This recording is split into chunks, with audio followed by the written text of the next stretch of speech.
Good morning. You all have to suffer through listening to me a second time.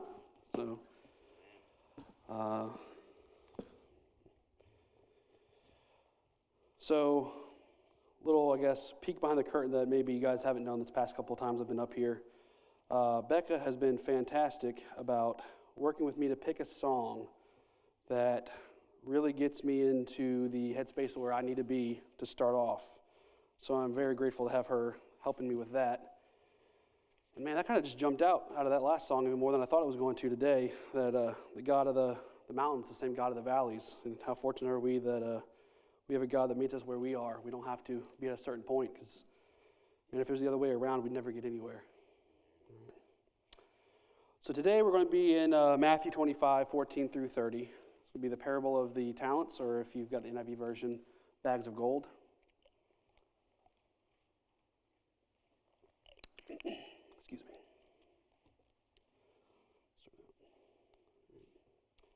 So again, Matthew 25, starting at verse 14. For it will be like a man going on a journey who called his servants and entrusted to them his property. To one he gave 5 talents, to another 2, to another 1, each according to his own ability. Then he went away. He who had received 5 talents went at once and traded with them and made 5 more. So also the one who had 2 talents made 2 more. But he who had received 1 talent went and dug in the ground and hid his master's money. Now after a long time the master of those servants came and settled accounts with them. And he who had received the 5 talents came forward, bringing 5 talents more, saying, Master, you delivered to me 5 talents. Here I have made 5 more. His master said to him, Well done, good and faithful servant. You have been faithful over little, I will set you over much. Enter into the joy of your master. And he also who had 2 talents came forward, saying, Master, you delivered to me 2 talents. Here I have made 2 more. His master said to him, Well done, good and faithful servant. You have been faithful over a little, I will set you over much. Enter into the joy of your master. He also who had received the 1 talent came forward, saying, Master, I knew you to be a hard man, reaping where you did not sow, and gathering where you did not scatter seed. So I was afraid, and I went and hid your talents in the ground, and here, have what is yours. But his master answered him, You wicked and slothful servant, you knew that I reap where I have not sown, and gather where I have not scattered no seed? Then you ought to have invested my money with the bankers, and at my coming I should have received what was my own with interest. So take the talent from him and give it to the one who has 10 talents. For to everyone who has will more be given, and he will have an abundance. But from the one who has not, even what he has will be taken away. And cast the worthless servant into the outer darkness. In that place there will be weeping and gnashing of teeth. Lord, thank you for allowing everybody to come here today and tune in online to hear a little bit of the message that you have for us. Please allow me to give the word as you've given it to me and not have it be my own words, Lord. Get me out of the way. Let this be delivered the way that you have wanted it to. And please let us be open to receiving it, Lord. Be with everybody that is sick and can't make it at home, and any needs that there may be, even if they're unspoken, you know them, Lord. Just be with everybody that is here. In your name I pray. Amen. All right, so as we're looking through it, there's 3 basic parts. You've got the issuing of the talents, you've got the use of the talents, and then you have the settling of the accounts. And as we go through and look, we're also going to find that there's kind of 3 options to choose, 3 people that you can be in this parable. Starting off with the issuing of the talents, you've got, that's verses 14 and 15. For it will be like a man going on a journey who called his servants and entrusted them his property. To one he gave 5 talents, to another 2, and to another 1, each according to his own ability, and then he went away. So, what are the talents? You know, is the word they're using here for the parable doesn't mean like your ability to sing or your ability to teach or my lack of ability to speak up here on stage this morning. Apparently, it's talking about a unit of currency. The NIV is a little bit more clear where it says a bag of gold, but what does that unit of currency represent? What is the symbolism being given here? So we can see that the talents are knowledge and spiritual gifts that God has given us. Everybody starts with at least one. You see the one man had one bag or one talent, the other one had two, the other one had five. Every one of us has at least one. That starts with the life that God has given us and the knowledge of Him. That's your very first bag that you all have. The gospel message, essentially, that's your starting bag. Some have more. Maybe you're called to teach. You teach, the youth, or you teach a discipleship class, or maybe you're called to, pray. We've got a couple people that, work with the prayer group every Wednesday, making sure everybody's prayed for. Maybe you're called to visit people at the hospital and care for them. There's plenty of talents you can have. You can sing. I can't do that. Luckily, we have Becca and Kendra who can, because your ears would be hurting if I tried. There's plenty of different things that we are given and abilities we have from God. And that's kind of what this whole sermon is going to get after, is what are we doing with that? So it leads us to the second part, is the use of the talents, in verses 16 and 18. He who had received the 5 talents went at once and traded with them, and he made 5 talents more. So also he who had 2 talents made 2 talents more. But he who had received 1 talent went and dug in the ground and hid his master's money. So we can see that with the different things that God gives us, we have a choice of what to do with that. You can choose to take the knowledge that God's given you, bear it inside you, and do nothing with it. You can choose to go and put it on loan or trade with it or whatever it is and multiply it, but you do have a choice. Do we take our knowledge and do we share it with our neighbors, or do we come to church and we have our church box, we're here on Sunday, and then Monday through Friday we have our everywhere else box, and those boxes don't mesh? Do we take time out of our prayer to stop praying for ourselves and pray for those around us, or are we so focused on our own wants and needs that that's all that we ask God for? When we have a little bit extra, do we share with people in need, or do we just keep putting our extra in the bank to be stuck in an account never to be used for a future rainy day? And that's not to say that you have to give every little bit you own. You don't have to enter into a vow of poverty. But if you know somebody's in need and somebody's hurting and you have the ability to help them, are you still prioritizing yourself so much in your excess that you're not even willing to help them out? Are we living a Christ-like example with the life that God has blessed us with? I mean, we've come here every week. We read through this book.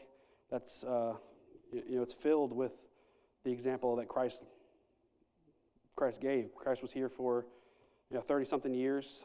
A few of those in the active ministry that we see in the gospel, and I mean, he lived the example. Are we following that?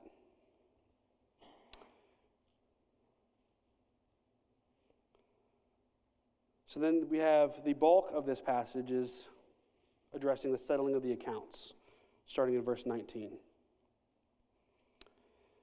Now after a long time, the master of those servants came and settled accounts with them. And he who had received the 5 talents came forward, bringing 5 talents more, saying, Master, you delivered to me 5 talents. Here, I have made 5 talents more. His master said to him, Well done, good and faithful servant. You have been faithful over a little. I will set you over much. Enter into the joy of your master. And he also, who had the 2 talents, came forward, saying, Master, you delivered to me 2 talents.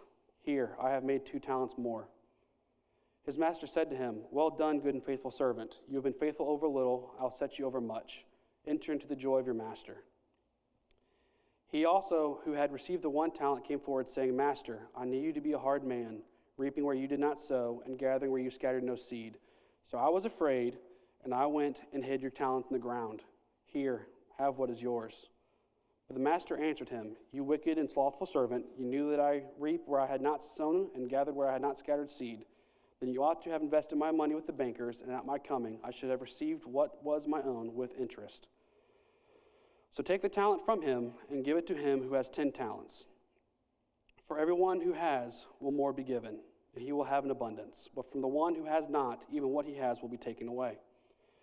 And cast that worthless servant into the outer darkness. In that place there will be weeping and gnashing of teeth.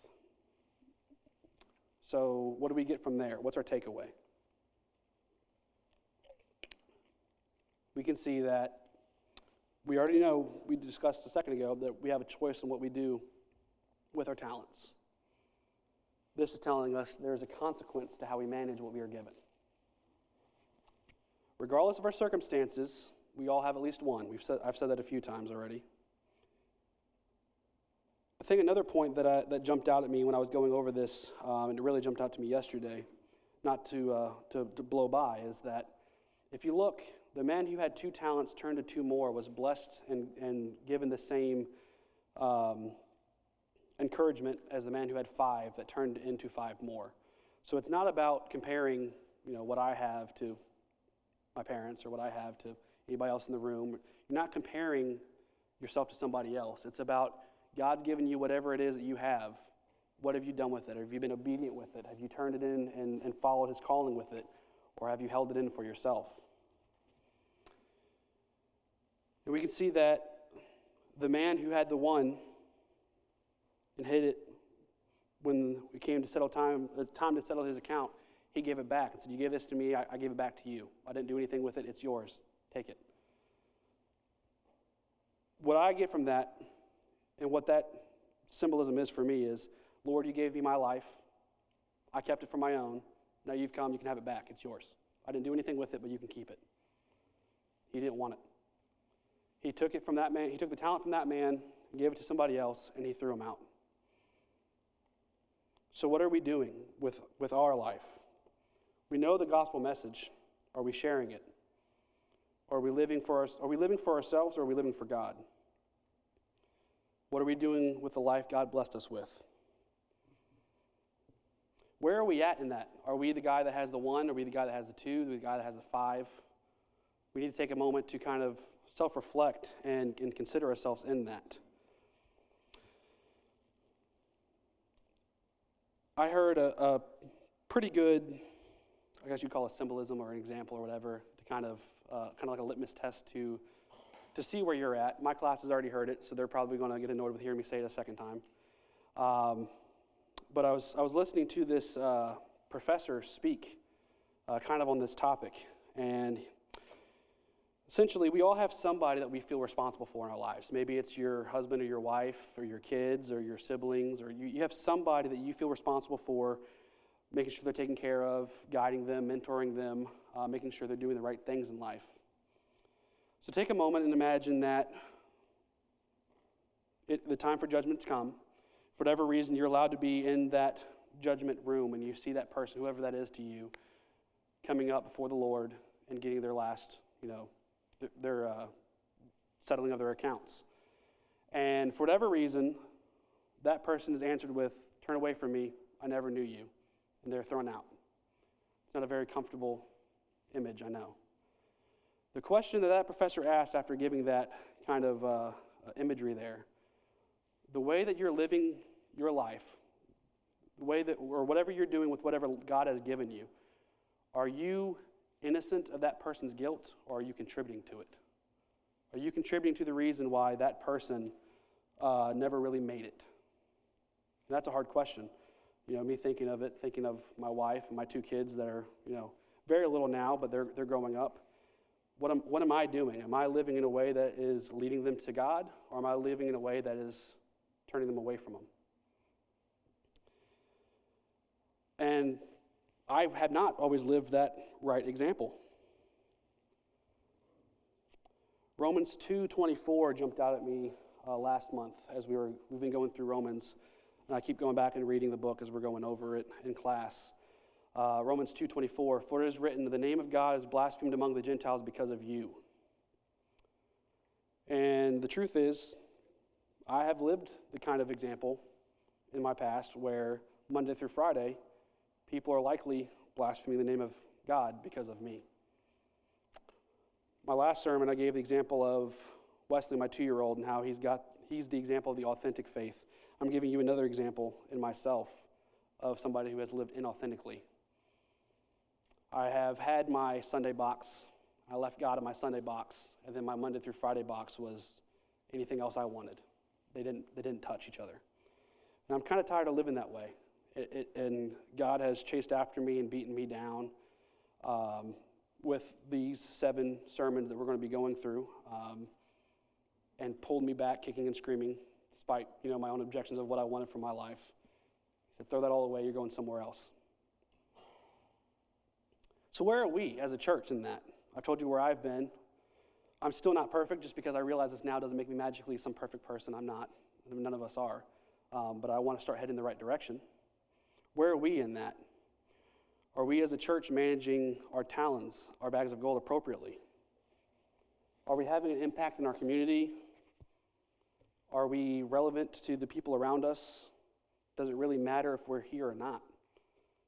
Are we the church with the one bag that keeps us one bag? Or are we the church that has 2 to turn to 4 or 5 to 10?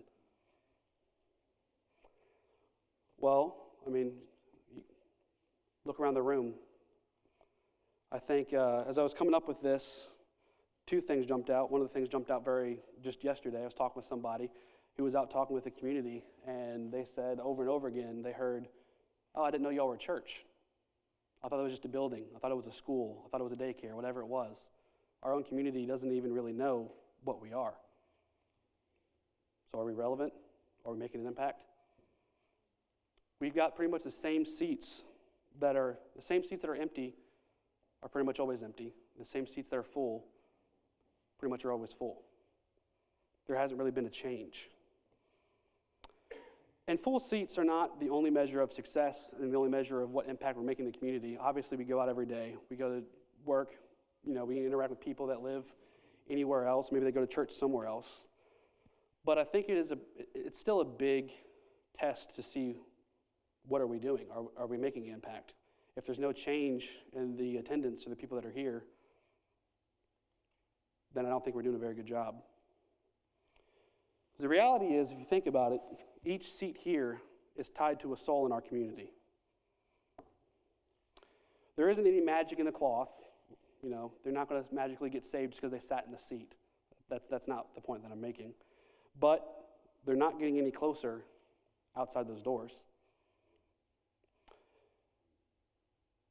Why are we've become so content to come here once or twice a week, get what we want from it, and then walk away without ever even giving back. God has given us so much.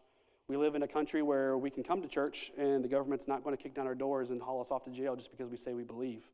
That in and of itself is a blessing. Obviously, we can look around and see, the news and everything else going on. Not everything's perfect, but we are a lot better off than Christians elsewhere in the world.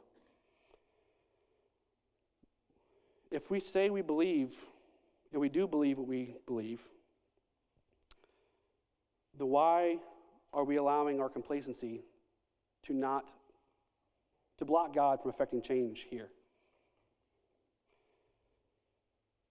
We can look at the news. We see that there's wars, there's famine, all kinds of things that are affecting people in the world. We can look at our local news. We've seen that, there's homeless, there's people starving. There's a lot of people in this community that are dying to drugs or to violent crime.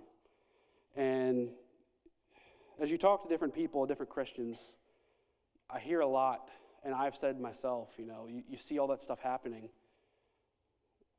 They ask the question, God, why is this happening? Why is it happening to me? Why is it happening to them? Why is, lost my train of thought there for a second. Why aren't you fixing this broken that's around us?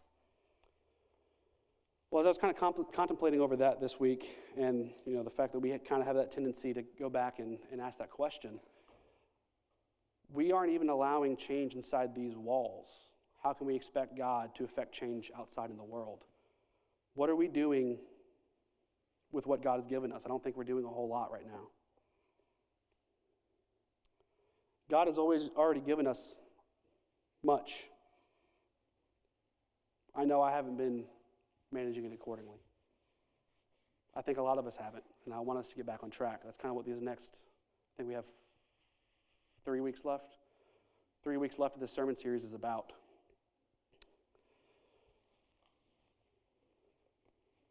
And this sermon has been a little difficult for me. One, I felt like God was beating me up to get up here and tell y'all that I've been a failure, because I have been.